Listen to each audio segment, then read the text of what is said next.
Quero chamar aqui o presbítero Eliezer, que vai trazer a palavra do Senhor para a nossa vida hoje. Quero só dar um aviso antes de nós orarmos pela palavra aqui, só para você saber, nós fizemos uma alteração, nós não vamos realizar neste semestre o encontro com Deus dos adolescentes. Nós precisamos fazer uma mudança, então ao invés de ser nesse final de semestre agora, que seria agora em novembro, nós vamos fazer no primeiro semestre. Vamos dar mais informações para a gente saber que nós precisamos fazer essa alteração e estamos comunicando para todos estarem sabendo e orando, tá bom? Vamos orar pela palavra que vamos receber. Daqui a pouco você vai ficar de pé, não precisa ficar de pé agora, provavelmente você vai ficar de pé para ler a palavra, né? Mas vamos orar pela mensagem que nós vamos receber hoje. Senhor Deus, te agradecemos pela vida do nosso irmão, te agradecemos, Deus, porque o Senhor vai trazer, eu creio, para os nossos corações a palavra do Senhor, e o Senhor tem aqui um instrumento, que é o nosso irmão, o presbítero Eliezer. Pedimos a bênção do Senhor sobre a vida dele, ó Deus, para que no transbordar da bênção do Senhor sobre a vida dele, nós sejamos alcançados, ó Deus, possamos nos deleitar nessa palavra, que tem nos chamado para a maturidade, Senhor Deus, para o crescimento espiritual, que o Senhor ministre, o Senhor mesmo, aos nossos corações, e que a vida dele seja esse instrumento, no nome de Jesus, amém. Bom dia, irmãos, a paz do Senhor. Nós vamos dar continuidade, à nossa série de pregações do livro de Tiago. A sequência de pregações é sobre o cristão maduro. Então nós vamos ficar de pé? Queria que você abrisse a sua Bíblia no livro de Tiago, capítulo 5. Nós vamos ler dos versos de 1 até o 6. Tiago, capítulo 5, versículos de 1 a 6. Estamos chegando ao final, do livro. A palavra do Senhor diz o seguinte: atendei agora, ricos, chorai, lamentando, por causa das vossas desventuras, que vos sobrevirão. As vossas riquezas estão corruptas, e as vossas roupagens, comidas de traça. O vosso ouro e a vossa prata foram gastos de ferrugens, e a sua ferrugem há de ser por testemunho contra vós mesmos, e há de devorar, como fogo, as vossas carnes. Tesouros acumulastes nos últimos dias. Eis que o salário dos trabalhadores que ceifaram os vossos campos, e que por vós foi retido, com fraude, está clamando. E os clamores dos ceifeiros penetraram até os ouvidos do Senhor dos Exércitos. Tendes vivido regaladamente sobre a terra, tendes vivido nos prazeres, tendes engordado o vosso coração, em dia de matança, tendes condenado e matado o justo, sem que ele vos faça resistência. Vamos orar mais uma vez? Ó Deus, nós te louvamos pela tua palavra, Senhor. E nós pedimos, ó Pai, em nome de Jesus, Pai, que o Senhor fale no nosso coração. Mas mais do que falar, ó Pai, que a gente possa, ó Deus, mais do que ouvir a tua palavra, Deus, a gente possa, Deus, praticar a sua palavra, Senhor. Em nome de Jesus, nos ajude, Pai, realmente a nos tornarmos cristãos maduros, ó Deus. Cristãos, ó Deus, que realmente, ó Pai, são alicerçados na tua palavra, Pai. Cristãos, ó Deus, que estão preparados, Pai, para o dia a dia, Pai, das circunstâncias da nossa vida no dia a dia. Em nome de Jesus, ó Deus, muito obrigado por essa oportunidade, Senhor. Amém, Senhor. Podemos assentar, irmãos? Eu creio que muitos aqui, alguns, talvez, não ouviram falar, sobre a história de Saddam Hussein. Os mais novos aí, acredito que não. Talvez lembre do nome, mas não saiba a história, assim a fundo, Quem foi Saddam Hussein? Eu quero ler só um resumo aqui. Uma das partes mais obscuras da ditadura de Saddam Hussein, no Iraque, Saddam Hussein foi presidente do Iraque durante mais de 30 anos, foi mais que presidente, foi um ditador, pior do que a situação complicada lá.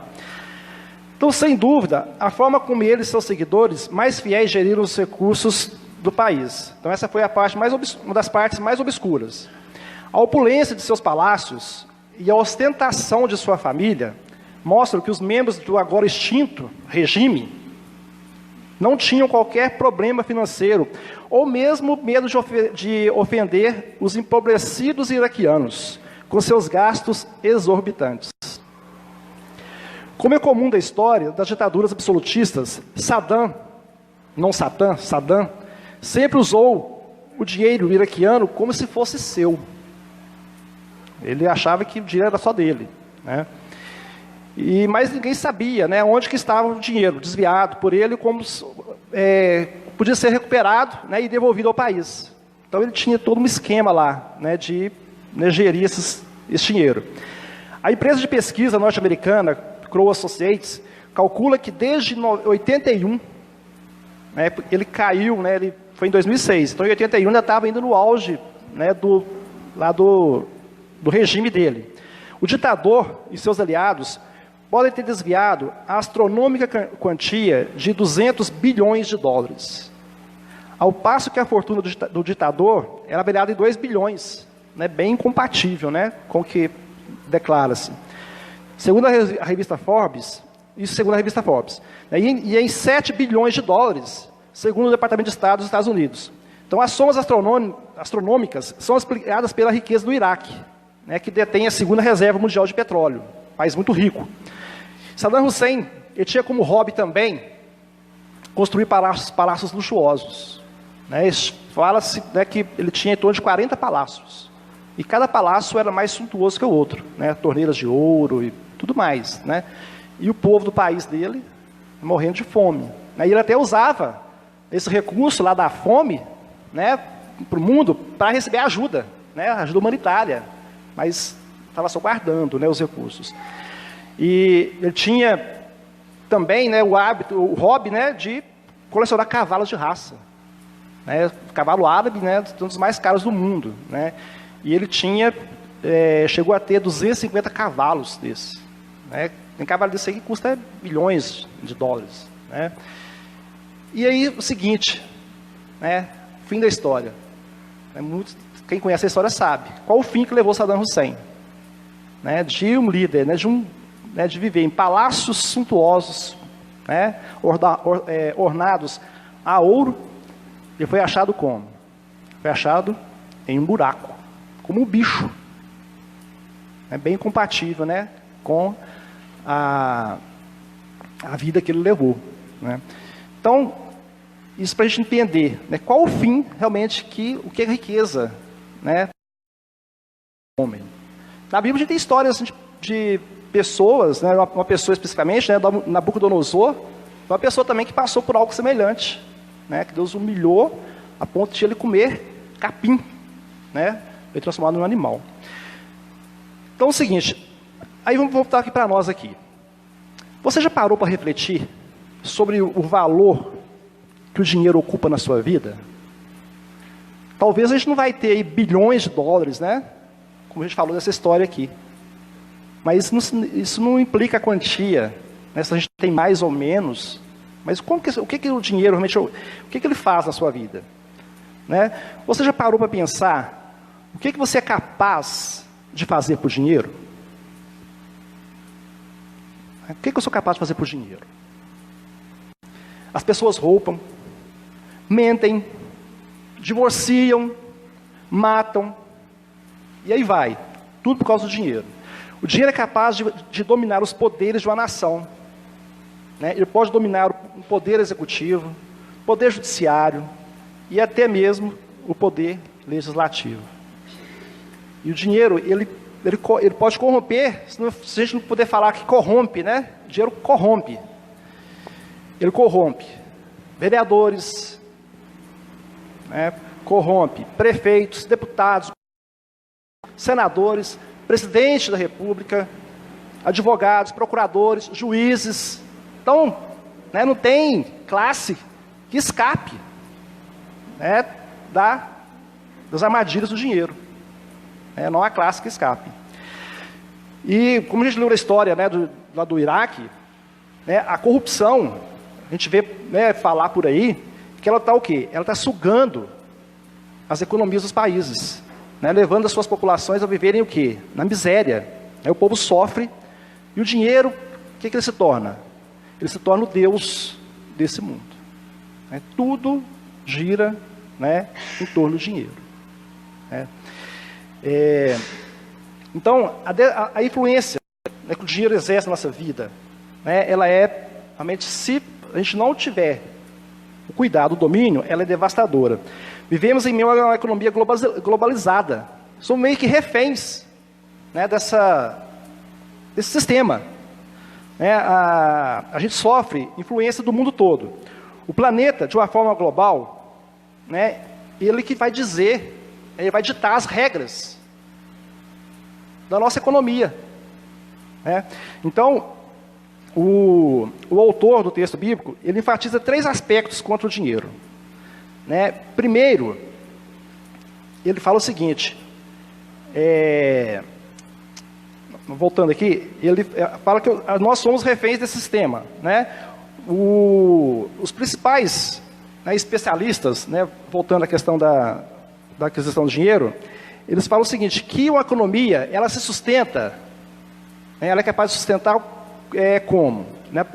O primeiro princípio é a questão do consumo.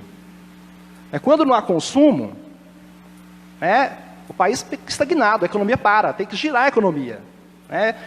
Por exemplo, eu trabalho, aí eu logo vou poder consumir. Né? Então eu vou na empresa X, Y, consumo lá. A mesma coisa, o empregado dessa empresa. Então a economia ela tem que girar. E aí com isso, a gente vai colocando na nossa cabeça, né, que eu tenho que consumir. Então isso é impregnado em nós. A gente cresce, as crianças crescem com essa mentalidade. Né? Tem que gastar, tem que comprar. Então gira em torno dessa questão do consumismo. Por exemplo, a China hoje é um país que, né, se ela não tiver um mercado consumidor, né, ela quebra. Né, e ela, além da população dela ser grande, já é um grande mercado consumidor em potencial, ela ainda, né, tenta o quê? Alastrar pelo mundo. Então, se o mundo realmente não consumir seus produtos, ela não consegue subsistir. Né? E sabemos, né, que a China é um dos países que, né, oprime, assim, mas muito mesmo, seus trabalhadores. É algo assim que, né, é devastador.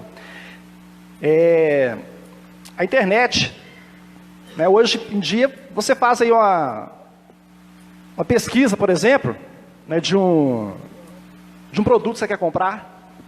Né? Você nem quer comprar, às vezes você fica curioso. O que acontece? Você já começa a receber mensagens, né? Tudo onde você vai, tem alguma coisa lá relacionada àquilo lá que você olhou. Então são sistemas inteligentes, né, que estudam o perfil de consumo de cada pessoa. Então você vai sendo só bombardeado. Às vezes você nem precisa, né, daquele produto, você acaba comprando. Né?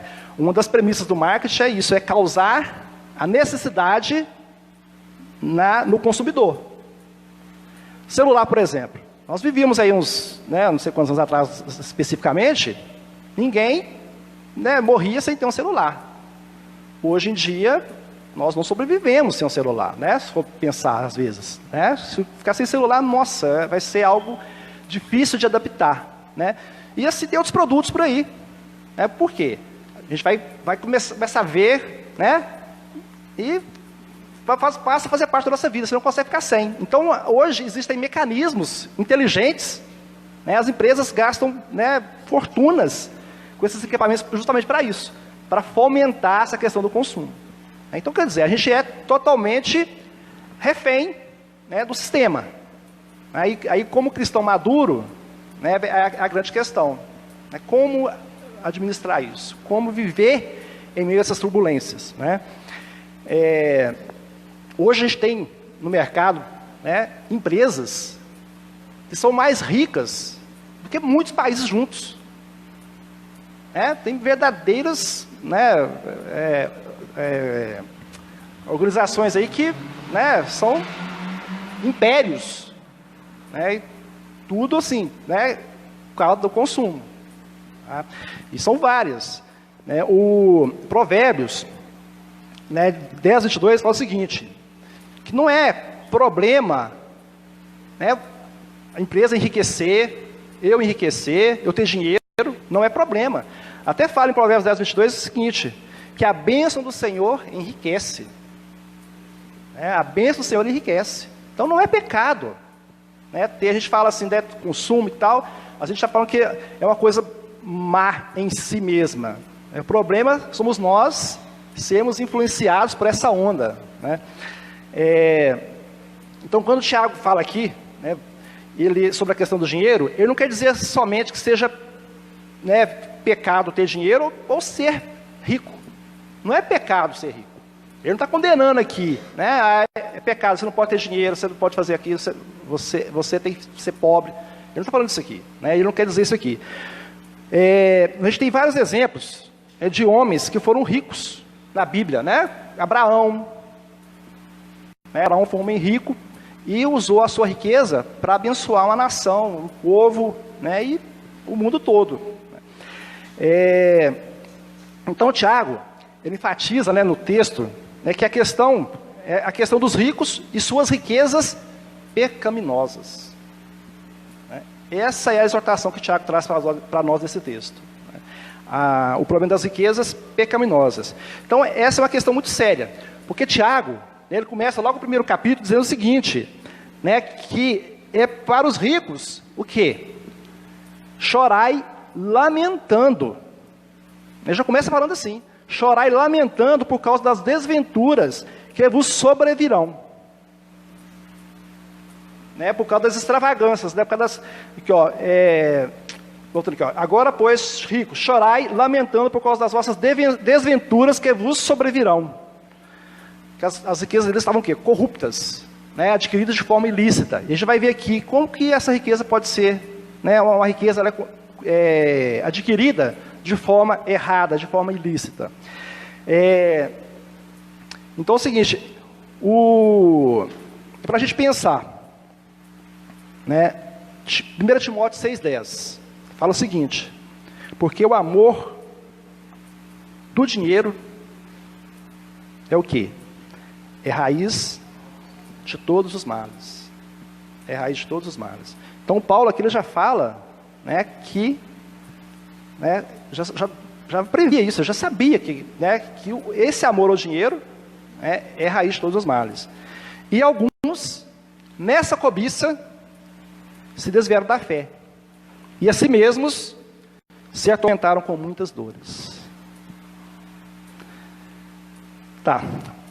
Tiago, então, ele quer nos exortar quanto às consequências das riquezas mal adquiridas e mal empregadas.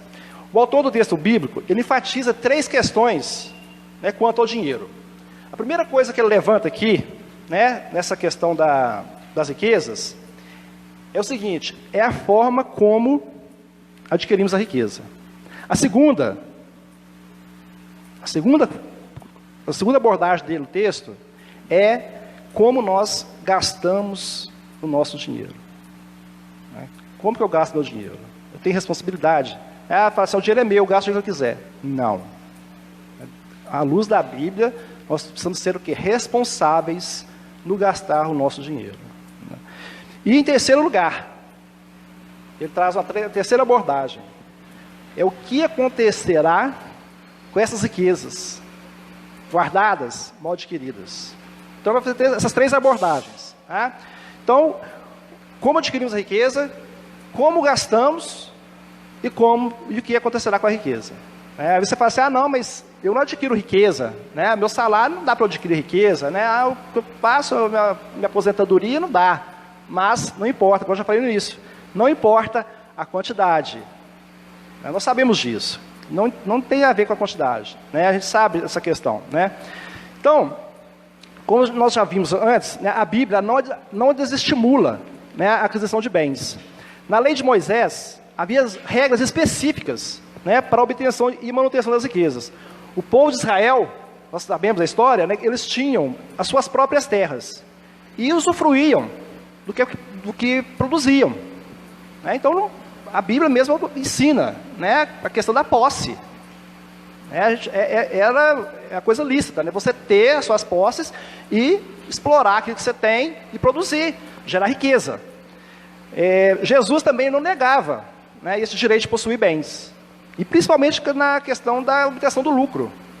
Não tem problema, não é problema você adquirir lucro, você ter sua empresa, você ter lucro, não tem problema. Mas a Bíblia condena, né, de forma a forma como essas riquezas são adquiridas ilícito para fins ilegais. Isso sim, a Bíblia condena. A primeira coisa, né, que Tiago que fala é o seguinte: uma das formas ilícitas, né, de adquirir riquezas, qual que é? É a opressão aos trabalhadores.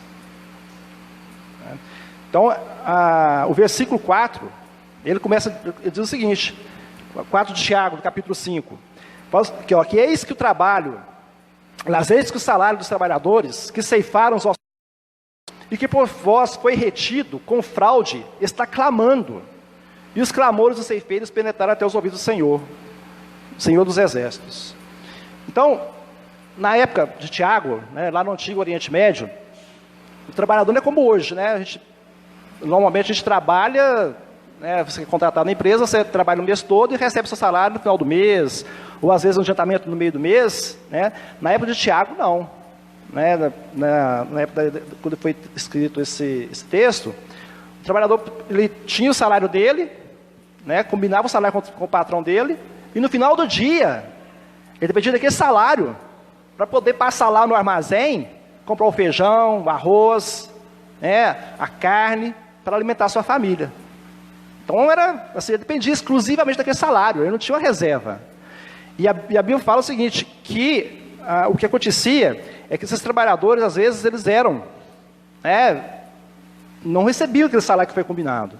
Lá na parábola dos trabalhadores, em Mateus 20, ele nos dá uma ideia, né, de como que esse sistema era naquela época. Em Mateus 28, ele fala o seguinte: ao cair da tarde, disse o senhor da vinha ao seu administrador: chama os trabalhadores e paga-lhes o salário, começando pelos últimos, indo até os primeiros. Então, ele, no final da tarde, ele tinha que chamar todo mundo lá e trabalhar, e pagar o salário. Até abrindo parênteses aqui em relação a essa parábola, né, ele tem um problema que, se fosse hoje em dia, ele tem um problema sério trabalhista, né? Porque ele falou que combinou o salário com um e depois com o outro salário. Né? Hoje em dia, se fizesse isso, né, esses trabalhadores que brigaram aqui, falaram assim: mas fulano recebeu mais que eu, e fulano, né, ia dar margem para poder discutir. Né? Mas aqui quer ensinar outra coisa. Né? Então o trabalhador dependia unicamente e exclusivamente da honestidade do patrão, porque não existia leis, né? Somente a lei, né? A lei era de Moisés. Então, atualmente, nós temos leis que resguardam os direitos dos trabalhadores. E, às vezes, a gente acha até que é um exagero. Né? Eu trabalho nessa área, né, de RH, e, às vezes, a gente é fiscalizado, né, pelo Estado, e a gente que está na linha de frente, né, assim, que lida diretamente com as exigências do fisco, a gente acha um absurdo, né? Como é que pode fazer isso? Né? É bobagem isso aqui e tal. Mas aí a gente para pensar, né, eu mesmo já comentei isso, que se não houvesse, imagina se não houvesse essa fiscalização. Imagina o que seria. Se fosse na época lá do Antigo Oriente Médio, na época de Tiago, você acha que você ia receber seu salário certinho, bonitinho? Tenho quase certeza que não. Né? Muita gente ia ficar no calote. Mas, mesmo com todo o rigor da lei, né, isso ainda hoje é possível. A gente vê o quê? Mesmo com toda essa fiscalização aí que tenta, né, coibir essas práticas, mexe e vira, a gente vê isso, o quê? Situações, mesmo no século XXI, né, situações análogas, situações de trabalho análogas ao quê? Ao trabalho escravo. Mesmo com todas as fiscalizações, a gente já tem isso. Imagina se não houvesse. Então isso é muito sério. Então o Velho Testamento, né, Deus em sua lei, ele instituiu regras para proteger o trabalhador. E este dependia exclusivamente da autoridade de seus patrões, quanto ao cumprimento dessa lei. Mateus 14:15, Deus advertia, né, esse patrão, esse empregador. Fala o seguinte, versos 14 e 15 de Deuteronômio 24. Não oprimirás o jornaleiro, pobre e necessitado. Seja ele teu irmão ou estrangeiro, que está na tua terra e na tua cidade. No seu dia lhe darás o seu salário, antes do pôr do sol, porquanto é pobre, e disso depende a sua vida, para que não clame contra ti ao Senhor, e haja em ti pecado. E Deus, o texto fala desse trabalhador, né, que o seu salário foi lesado no seu trabalho, ela é tida assim, ela é ouvida, né? O texto fala que ela é ouvida por Deus. Deus ouviu o clamor desse povo, desse servo. Então era uma prática assim que Deus abomina, né? E com certeza o empregador, né? O empregador que eu falo aqui, né, não é, por exemplo, lá das megas empresas, não. Nós, às vezes, com o nosso empregado na nossa casa, nosso empregado doméstico, né? A mesma coisa. Então, quando a gente faz, né, a gente oprime esse trabalhador, não paga o que é de direito, né, com grande castigo sobrevirá sobre nós. Levíticos também, 19:13, ele diz também o seguinte: não oprimirás o teu próximo, né, não oprimirás o teu próximo, nem o roubarás. A paga do jornaleiro não ficará contigo até pela manhã. Ou seja, não tem prazo, não. Tem que pagar o quê? Hoje. Trabalhou hoje, paga hoje. Não vai ficar com você até amanhã, não. Eu vou deixar pagar depois, porque às vezes o salário, muda a regra do salário lá, abaixo desse salário eu pago menos para ele. Não, é para hoje. Então, o trabalhador dependia daquele salário para sobreviver. Ele trabalhava um dia inteiro, né, e para poder chegar no final do dia, o quê? Ter com que comprar alimento para sua casa. Vemos também uma séria advertência em Jeremias 22:13. Ele adverte também. Fala o seguinte, 22:13. Ai daquele que edifica a sua casa com injustiça e os seus aposentos sem direito, que se vale do serviço do seu próximo, sem paga, e não lhe dá o salário. Ai daquele. Quão severa, né, essa afirmação aqui do texto. Ai daquele. Imaginem.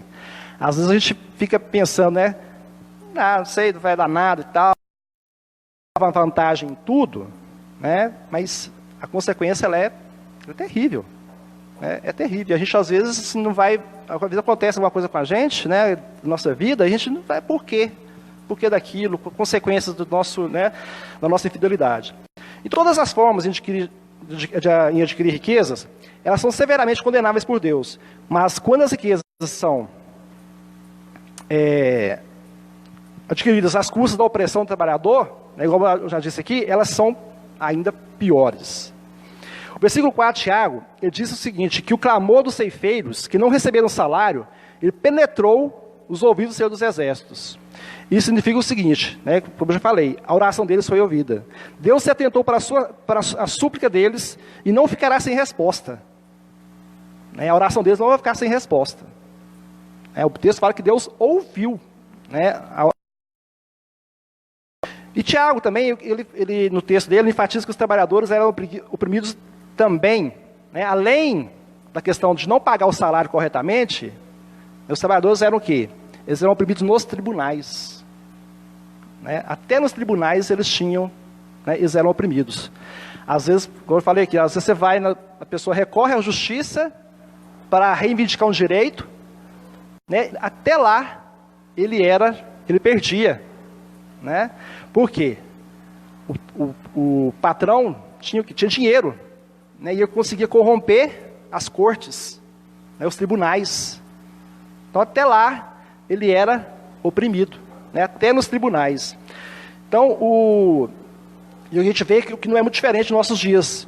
Em Tiago 2,6, ele faz também uma pergunta. Tiago 2,6. Entretanto, vós outros menosprezastes o pobre. Não são os ricos que vos oprimem, e não são eles que vos arrastam para os tribunais? Às vezes, o próprio rico leva o pobre, que está sendo, não recebeu salário não, ele começa a brigar. Então pode reclamar seu direito lá, ele já sabe o que vai dar. Já sabe que ele tem dinheiro para pagar os melhores advogados, tem influência, no meio político, e aí continua o quê? Oprimindo o trabalhador. Então até os tribunais são controlados. Então o pobre, ele não resistia ao rico. Tudo que podia fazer era o quê? Era clamar a Deus por justiça. Então nós enfatizamos muito aqui a questão do patrão empregado. Podemos cometer o engano em pensar que pelo fato de talvez não sermos patrões, nessa advertência não se aplica a nós. Mas ela se aplica a nós sim. Quando não pagamos o que devemos. Imagina, quando você não paga aquela dívida lá que você fez, pode ser pequena, coisa não vai fazer diferença não. Isso é infidelidade. Como adquirir riqueza, é uma riqueza, um dinheiro adquirido de forma ilícita. A gente fica assim, ricos, ricos, aí a gente fica assim, está acima de mim, isso não me atinge, Não. Quando eu sou infiel com o meu compromisso financeiro que eu não cumpro, eu também estou sendo o quê? Estou sendo leviano, Estou nesse pacote aqui. Então, quando a gente quer levar vantagem em negócios que fazemos, até mesmo quando somos infiéis, onde? Nos nossos dízimos e ofertas. Até nos dízimos das ofertas. Malaquias 3,8 fala o seguinte: roubará o homem a Deus? Roubará o homem a Deus? Todavia vós me roubais e dizeis: em que te roubamos? Ele responde: nos dízimos e nas ofertas. É sério, É sério, a gente acha que está, não é para nós, mas sim, é. Uma segunda maneira, uma segunda abordagem que Tiago faz no texto é o seguinte: a maneira como gastavam suas riquezas. A maneira como gastavam as suas riquezas. Além da forma pecaminosa que as riquezas eram adquiridas, outro grande problema que Tiago adverte é a forma como essas riquezas eram utilizadas. No versículo 3, do texto que a gente leu, Tiago fala o seguinte: tesouros acumulastes nos últimos dias. Como nós dizemos, então não há nada em poupar, nada errado, em poupar. Não tem problema nenhum. Eu fazer uma poupança, fazer uma reserva, isso não é pecado. Então eu posso acumular lá, uma reserva de dinheiro. Então aqui ele não está falando que você não pode. Você ganha, você gasta. Não é isso que ele está falando. Mas é a questão da responsabilidade. E a Bíblia, ela até recomenda, que a gente tem que ter cuidado com nossos filhos. A gente não pode deixar os filhos desamparados também nessa questão financeira. Se você pensa, por exemplo, em pagar uma boa escola para o filho, fazer uma reserva para a faculdade, não tem nada errado com isso. Lá em Coríntios, 2 Coríntios 12:14, fala o seguinte: que eis que pela terceira vez estou pronto a ir convosco e não vos serei pesado, pois não vou atrás dos vossos bens, mas procuro a vós outros. Não devem os filhos entesourar para os pais, mas os pais para os filhos. E 1 Timóteo fala também: ora, se alguém não tem cuidado dos seus, e especialmente dos da própria casa, tem negado a fé, e é pior do que o descrente. Mas é errado acumular riqueza quando se é desonesto, e principalmente a questão quando eu sou desonesto com as outras pessoas. Então, quando eu penso assim, em pegar uma parte do meu salário, e guardar, e colocar na poupança mesmo, ou mesmo adquirir um imóvel e pagando aos pouquinhos, para você uma forma de poupar, não tem nada errado com isso. Não está falando aqui que isso é pecado. Então o Tiago ele destaca esses 3 tipos de riquezas que eram comuns lá na época do Oriente, no Antigo Oriente, que eram roupas. Lá a gente lembra de Acã, quando ele roubou a capa, naquela época a roupa era algo assim muito visado, as pessoas tinham uma coisa com a roupa, fala que era uma capa púrpura, uma coisa assim, uma coisa assim, muito bonita, então ele logo se interessou, porque era a capa. Então a roupa lá era tida como uma fonte de riqueza, era uma reserva de riqueza. Outra fonte lá eram os cereais. Tinham muitos fazendeiros, donos de grandes terras, que produziam muitos cereais. Então isso também, a riqueza deles também era medida, né, pela quantidade de cereais que eles possuíam. E também, né, que até hoje, né, menos, mas tem também a questão do ouro e da prata, né, os recursos minerais. Então também consistia, né, nessa questão desses 3 produtos. Então era o que? As roupas, cereal, ouro e a prata. Então, se eles tinham, né, achavam que tinham uma dessas coisas aqui, eles se consideravam ricos, né? Ao invés de usarem suas riquezas para a glória de Deus, eles guardavam seus bens, egoisticamente, para a própria segurança e prazer. Esse povo aqui, menos eles acumulavam, né, os alimentos nos celeiros, né, até Jesus, lá na palavra lá que fala, né, de construir celeiros, né, que estava preocupado, e ainda maiores para guardar os alimentos. Então o povo tinha essa coisa, né, na cabeça, né, essa sina de querer guardar, acumular, né? E aí a Bíblia fala o seguinte, que 10 anos depois que Tiago escreveu isso aqui, Jerusalém foi invadida, né, e saqueada. Tudo que eles guardavam foi levado, né? Então, de nada adiantou eles terem o que guardado. Então, a Bíblia fala o quê? Fala que somos mordomos de Deus. O que é isso, né? O que Deus coloca na minha mão é para o quê? Eu administrar. Porque tudo o quê? Tudo é dele. Nada é meu. Mas eu sou mordomo, né? E ele fala o seguinte, para a gente poder ser encontrado com o quê? Sermos mordomos fiéis do que ele tem colocado na nossa mão. Então não é nosso, né? Nós somos mordomos. Podemos ter muitas coisas, né? Mas a gente não as possui. Deus é propriedade de tudo. E nós somos o quê? Apenas seus administradores. Então, fora da vontade de Deus, nossos bens, tudo que você tem, não passa o quê? De coisa. Né? Simplesmente coisas. Coisas que vão acabar, vão deteriorar. Quando, porém, sujeitamos a sua vontade e usamos o que ele nos dá para lhe servir, esses bens transformam-se em tesouros e passamos a investir na eternidade. Os grandes proprietários de terras, eles guardavam cereais, como nós dizemos, em armazéns de forma que houvesse uma escassez desses produtos. E assim, né, quando eles guardavam, né, isso acontece hoje, né? É engraçado, né? Acontece hoje também. As pessoas, as empresas, os produtores, né, guardar os produtos, para quê? Reter os produtos, tirar do mercado, para quê? Para aumentar o preço. Nessa época, guardavam, estocavam, esperando que o preço aumentar. Né? E nessa época era mais crítico, porque não tinha muita opção, e o povo acabava morrendo de fome, porque os ricos estavam guardando os alimentos, estocando os alimentos de forma leviana. Os ricos, eles não usavam suas riquezas também, não usavam suas riquezas, né, que eles tinham lá e não usavam para eles, e também não pagavam o salário dos seus trabalhadores. Quer dizer, duas formas de oprimir, né? Não usavam nem pagavam os trabalhadores. Uma vez que somos mordomos das riquezas de Deus, é nossa responsabilidade sermos fiéis no que Ele nos concede, para o bem dos outros e para a glória dEle. Como diz lá em 1 Coríntios 4:2. O texto fala o seguinte: ora, além disso, o que se requer dos despenseiros, né, é que cada um deles seja encontrado fiel. Isso é o que Deus espera, né, de nós. Nós vemos, né, a gente viu no Velho Testamento, né, a história de José. José foi um homem que foi assim, grandemente usado por Deus, né, foi um administrador assim, que, né, fez história na época dele. A gente fez a história de José, a história assim, muito linda.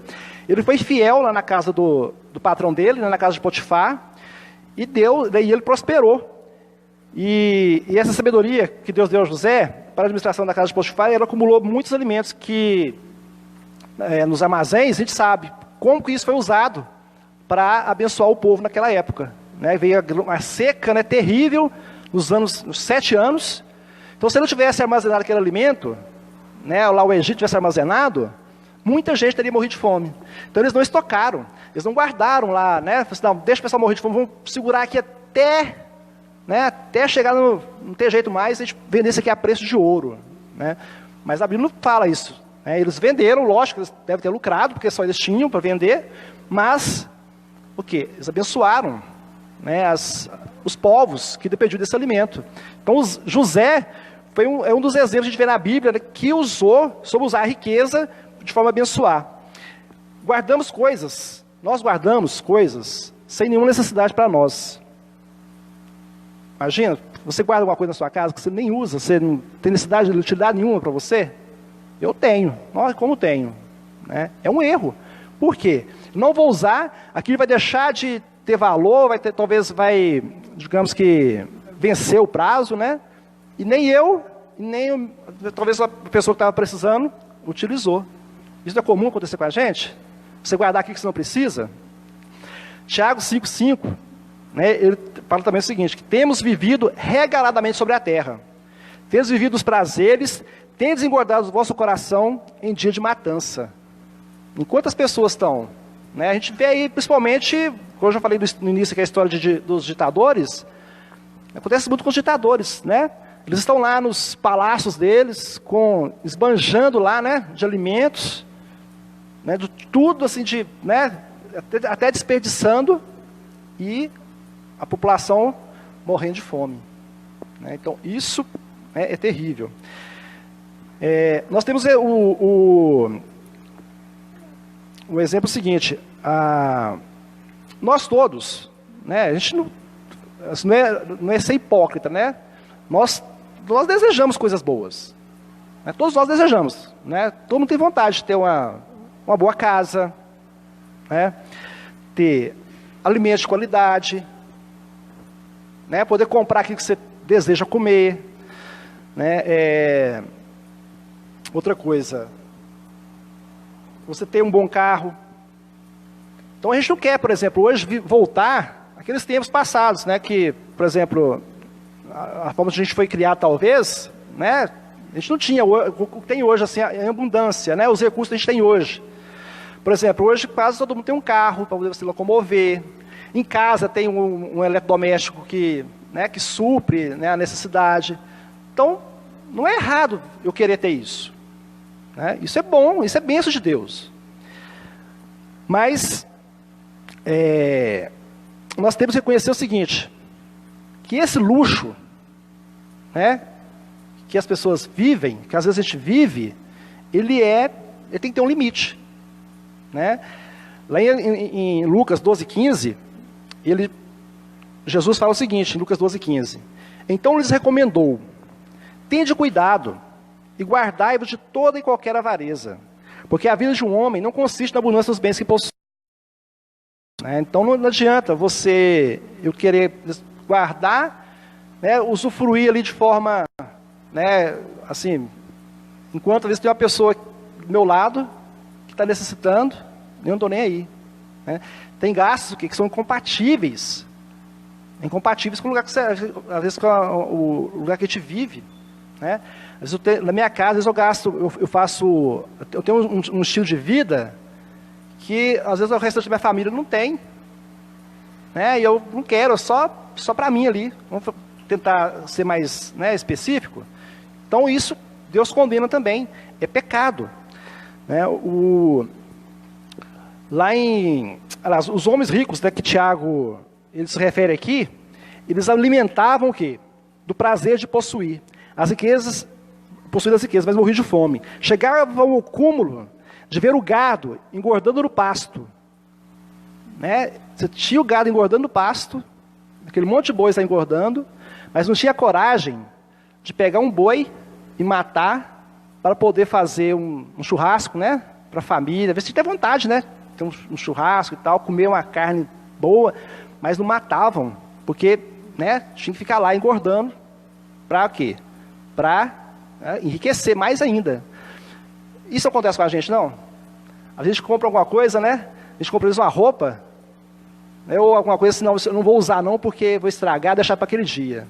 E aí vai, né? Até na nossa casa, às vezes alguma coisa de compra vai deixando, né? Deixa só lá para poder falar que tem e não utiliza. Né? Então não é só o boi do pasto, não, é aquilo que, né, que a gente omite, né, que a gente fica lá só embelezando e não usa. Então, quer dizer, você tem, mas é para você usar. Né? Então existe uma grande diferença entre o desfrutar do que Deus nos dá e viver de modo extravagância, à custa dos bens que conseguimos, à custa de procedimentos desonestos. Voltando em Tiago, 1 Timóteo 6,17, ele fala, né, o seguinte nesse texto: exorta aos ricos do presente século que não sejam orgulhosos, nem depositem a sua esperança na instabilidade da riqueza, mas em Deus, que tudo nos proporciona ricamente para nosso aprazimento. Então, o que Deus nos proporciona é para quê? Para o meu próprio benefício. Então, mesmo as riquezas que tenham sido adquiridas de forma lícitas e de acordo com a vontade de Deus, a forma correta com a qual foram adquiridas não nos dá o direito, né, eu pegar meu salário lá que eu ganhei lá honestamente, né, trabalhei lá e tal, né, honestamente, cumpri direitinho meu papel lá, minha função. Então, eu não tenho o direito também de pegar aquele salário meu e torrar ele lá irresponsavelmente. Né? Isso também é pecado. Então, como cristãos, somos o quê? Responsáveis pelas pessoas que estão à nossa volta. Então, não adianta. Né? Não adianta eu querer manter, né, talvez, um estilo de vida de forma irresponsável. Mas Tiago ele aborda a terceira questão no respeito às riquezas. Né? Ele fala o seguinte: o que vai acontecer com essas riquezas que foram adquiridas de forma desonesta, ou às vezes honesta, mas que foram guardadas, que privou muita gente de poder utilizá-las. Né? Os ricos, a que Tiago se refere, eles pensavam o quê? Que os bens, eles concediam o quê? Segurança para eles. Né? Eles achavam que o ter aquelas coisas é que dava segurança, né? Que dava poder. Pensavam que a riqueza era capaz de resolver qualquer problema que aparecesse. Podiam pagar os melhores médicos, subornar qualquer juiz. Enfim, não tinha problema que o dinheiro não resolvesse. Mas Tiago começa o capítulo dizendo o seguinte: que eles deveriam chorar, lamentando, por causa das consequências que lhes sobreviriam. Tiago 5,1, né, ele fala, né, atendei agora ricos, chorai, lamentando por causa das vossas desventuras que vos sobrevirão. Né? Eles não sabem que vocês deviam chorar, se vocês soubessem o que virá sobre vocês. Então, em primeiro lugar, as riquezas desaparecerão. Né? A gente falou aqui o seguinte, que riquezas, né, são o quê? Coisas. Bom, ela vai chegar a um fim. Então, temos a certeza que nenhum bem material no mundo é capaz de durar para sempre. Os cereais estocados, o que vai acontecer com eles? Eles vão apodrecer, né, vão perder. As roupas serão comidas por traças. O ouro e a prata vão oxidar, né, vai perder o valor. E aqui as sementes da morte, né, e da destruição e da deterioração estão presentes o quê? Em toda a criação. Então tudo, né, a gente sabe que tudo que existe, né, vai o quê? Vai chegar a um fim. Né? Nós mesmos chegamos a um fim. Né? Imagina as coisas. Né? Então tudo vai acabar. Então, aqui, quando ele fala da ferrugem e a traça, né, elas agem como o quê? Como verme sobre as riquezas. E em 1 Timóteo 6,17, Paulo adverte o seguinte, que é um erro nós confiarmos nas riquezas. Pensamos que elas nos proporcionam segurança. Né? Mas as riquezas são o quê? Elas são incertas. São incertas. Empresas ganham milhões de dólares em um instante e perdem outros tantos milhões, né, em minutos. O mercado financeiro muda a cada hora. Então a gente vê aí empresas aí que hoje são, né, caríssimas no valor de mercado. E quando chega daqui a pouco, amanhã, por exemplo, também acontece alguma coisa no mercado, né, acontece uma coisa lá no outro lado do mundo. Aí abala tudo, né? Então, ou seja, não tem estabilidade. Não adianta ficar confiando, né, no que tem. Não adianta. Além de tudo, o que podemos acrescentar ainda, né, é a brevidade da nossa vida. Nós não levaremos essas riquezas conosco. Vemos como insensato viver em função das coisas deste mundo. Lucas 12:20, ele adverte, né, Jesus adverte. Mas Deus lhe disse, louco, esta noite te pedirão a tua alma. E o que tens preparado? Para quem será? Para quem será? Então os bens usados indevidamente, eles corrompem o nosso caráter. Né? Corrompem o caráter. O dinheiro em si não é pecaminoso. A riqueza em si, ela não tem problema nenhum com ela. Né? O dinheiro, né, o ouro lá, não tem problema nenhum com ele. O problema, né, o problema é o seguinte, é o amor, né, que nós depositamos nele. Nós já falamos no início, na Timóteo 6,10. Fala o seguinte, que o problema é o quê? É o amor ao dinheiro. Né? Esse é o problema. O dinheiro em si, a riqueza em si, não tem problema. Mas o problema é o nosso amor, né, por elas. Esse é o problema. Trata-se do julgamento do presente. Né, que tem dois tipos de julgamento, essas riquezas mal adquiridas. Né? É um julgamento presente e um futuro. O julgamento presente é que elas foram infectadas, né, pelo veneno das riquezas. E estão sendo devorados vivos pela mesma ferrugem que destruiu as suas riquezas. Até os ricos, né, vão ser, né, até a própria vida deles, o texto fala que elas vão ser destruídas pela ferrugem, pela mesma ferrugem que destruiu lá as riquezas, pela mesma traça, eles também vão ser atingidos. A riqueza, né, que foi adquirida, ela quer ser o quê? Destruição, combustível para destruição da pessoa que a conquistou. Eu até vi um comentário que fala que elas vão ser até combustível lá no inferno, para o fogo que vai consumir a pessoa que, né, que fez, né, foi bem, né, bem assim, bem rígido, né? Bem radical. Mas é meio assim, né? Para a gente entender, acho que ajuda. Então nós temos o exemplo de Abraão. Abraão foi um homem rico, mas a sua riqueza não mudou a sua fé e caráter. Lá em Provérbios diz que o bom nome, ele vale mais que a riqueza, e o ser estimado melhor que o ouro e a prata. Salmos 62, 10, fala também, não confieis naquilo que extorquis, aquilo que você está roubando, nem vos vanglorieis na rapina. Se as vossas riquezas prosperam, não ponhais nela o coração. É bom ter riqueza, né? Mas desde que elas não ocupem o nosso coração. Aí virá também um julgamento final, diante de um juiz incorruptível. E o interessante aqui, que esse juiz, ele não poderá ser o quê? Ser comprado. Né? Esse juiz aqui, né, ele não se corrompe. E olha só, primeiro, o que vai acontecer é o seguinte, as riquezas dos ricos testemunharão contra eles. Seus cereais podres, seu ouro e sua prata enferrujados, e suas roupas comidas de traça, darão testemunho do egoísmo no seu coração. Vão ser usados o quê? Como objeto de acusação, como provas errada deles.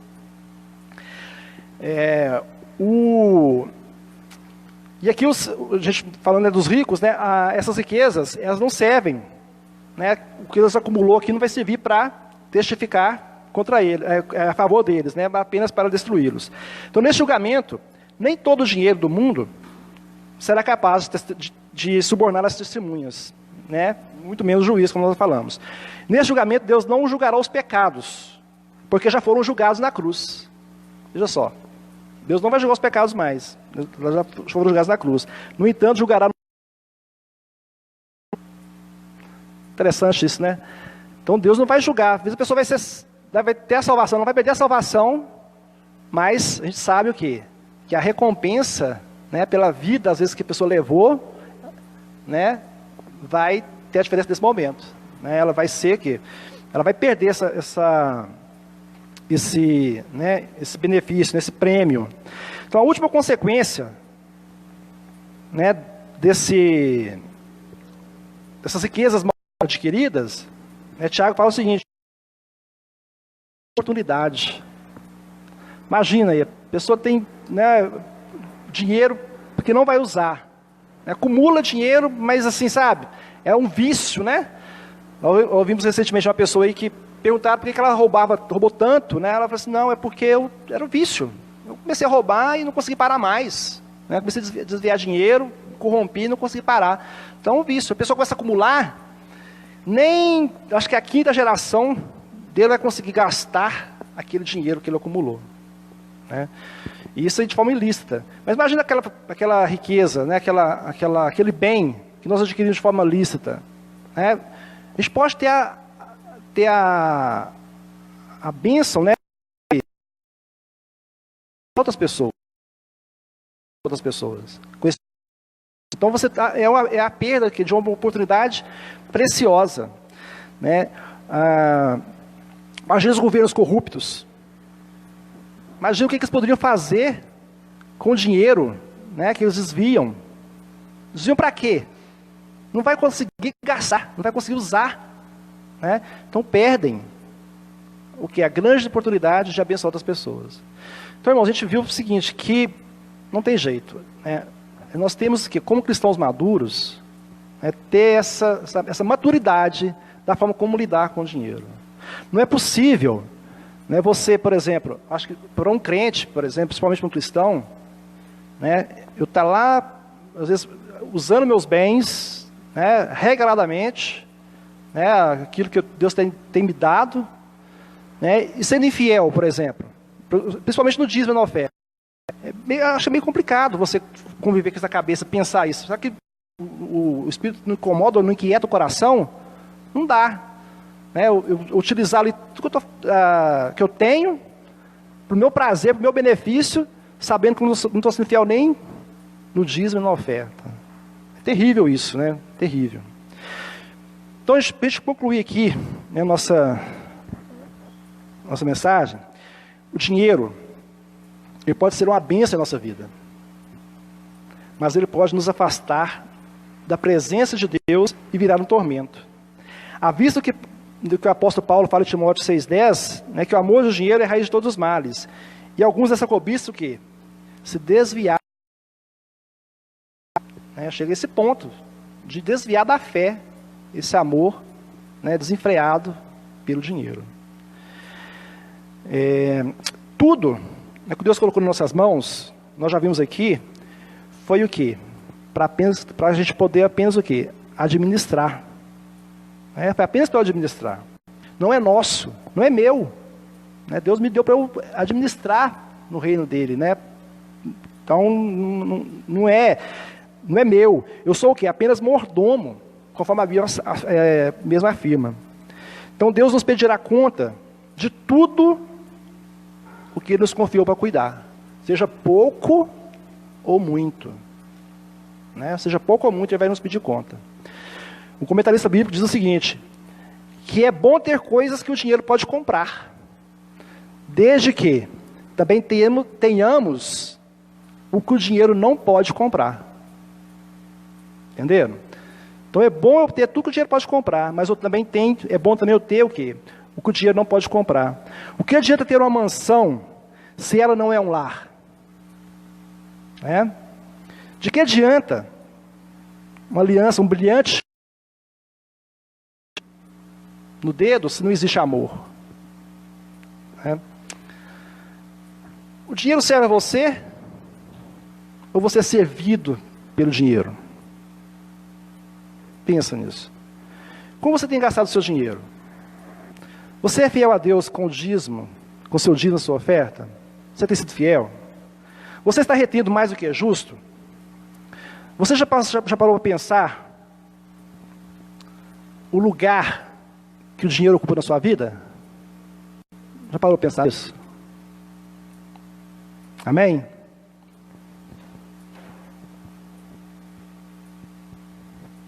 Nós precisamos então orar, irmãos. Gostaria de seus olhos para nós orarmos. O que é que você deseja? O que é mais importante hoje para você? Queria que você pensasse para essa oração. O que você mais deseja hoje? A palavra de Deus diz assim, não amem o mundo, nem as coisas que há no mundo. Se alguém amar o mundo, o amor do Pai não está nele. Porque tudo que há no mundo, os desejos da carne, os desejos dos olhos e a soberba da vida, não procedem do Pai, mas procedem do mundo.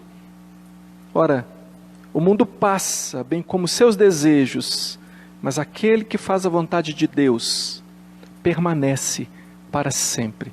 O que você deseja hoje? controla você?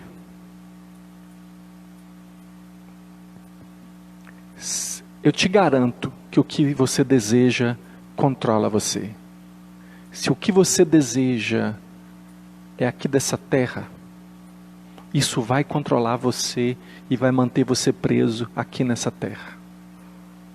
E se o que você deseja está na eternidade, isso também vai controlar você. E as suas decisões vão ser controladas a partir da eternidade.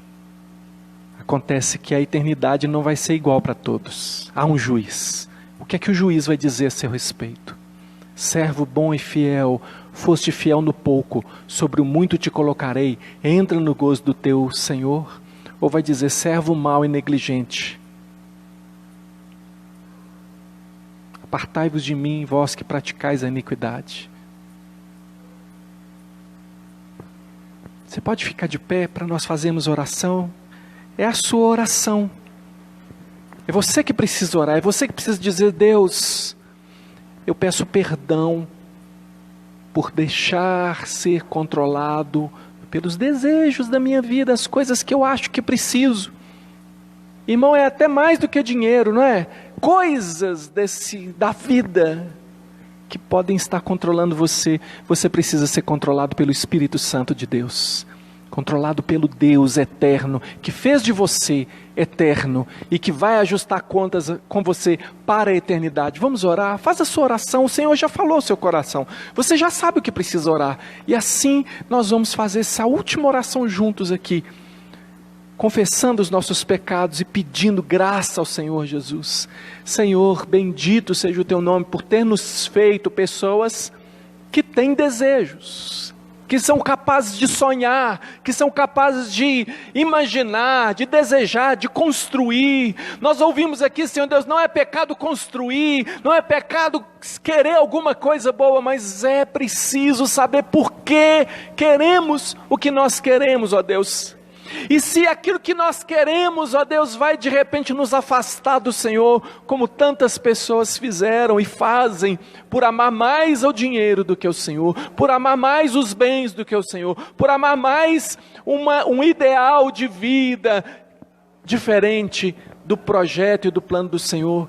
Quantas pessoas, ó Deus, têm abrido mão do caráter de Deus para obter aquilo que não precisam, nem precisam, mas acham que precisam e assim vivem. Quantas vezes, Senhor Deus, deixando entrar o pecado, deixando entrar mentira, deixando entrar, ó Deus, engano, deixando entrar vício no trabalho também, vícios dos mais diversos, desejos incontroláveis, Pai. Quantas pessoas têm adoecido à procura, desejando, e o Senhor já disse para nós, Senhor Deus, desejam e nada possuem, até pedem a Deus, não recebem porque pedem mal para esbanjar nos próprios prazeres. Pessoas que são infiéis ao Senhor, não conhecem o Senhor de verdade, mas nós queremos dizer, Senhor Jesus, que nós cremos que o Senhor é o Filho de Deus, o Deus Filho que se entregou por nós, que Tu és o bem mais precioso, outro bem nós não possuímos senão o Senhor. É assim que nós oramos,